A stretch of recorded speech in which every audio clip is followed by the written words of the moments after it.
আসসালামু আলাইকুম। কেমন আছেন সবাই? আলহামদুলিল্লাহ আমি অনেক ভালো আছি।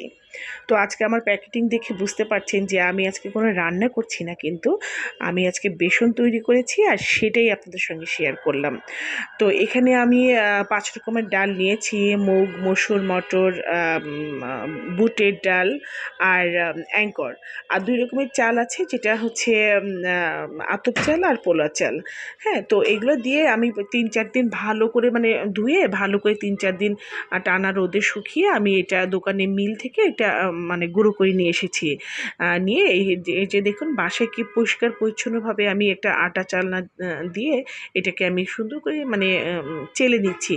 যেন এর ভিতরে যে একটু সুজি দানা দানা বের হবে সেটা আর কি থাকবে না। সেটাও আমি চেলে নিচ্ছি।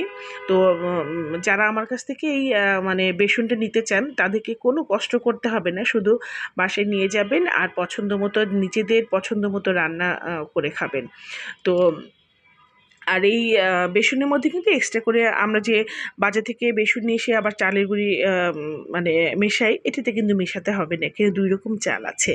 হ্যাঁ? তো আমার একটা কিন্তু আবার নতুন একটা পেজ আছে, যেটা নিত্য প্রয়োজনীয় আমি সামগ্রীগুলা ওই পেজে আমি সেল করছি। তো ওইটা হচ্ছে সারা শান গ্লোসারি।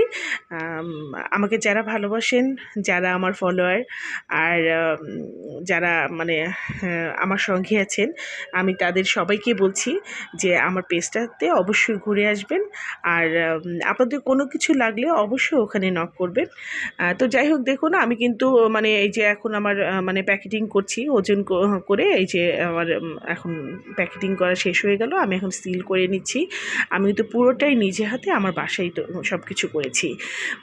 তো আমি অবশ্যই আশা করব যে আমার বন্ধুরা, আমার নতুন যারা বন্ধু হবেন, সবাইকে আমি বলছি অবশ্যই আমার পেজ থেকে জিনিস নিয়ে আপনারা দেখুন আমি আমার এই জিনিসগুলা কেমন লাগে আপনাদের।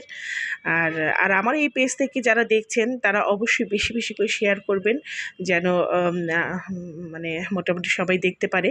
আর বেসনটা তৈরি করার পরে আমিও ঝটপট একটু একটু যে মিষ্টি কুমড়ার ফুল বাজারে পেয়েছি সেটা নিয়ে কিন্তু আমি একটু ভেজে খেয়েছি।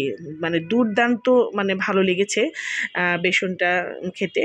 আপনারা অবশ্যই ট্রাই করবেন। আর অবশ্যই আমার এই পেজটাকে একটু নক করবেন।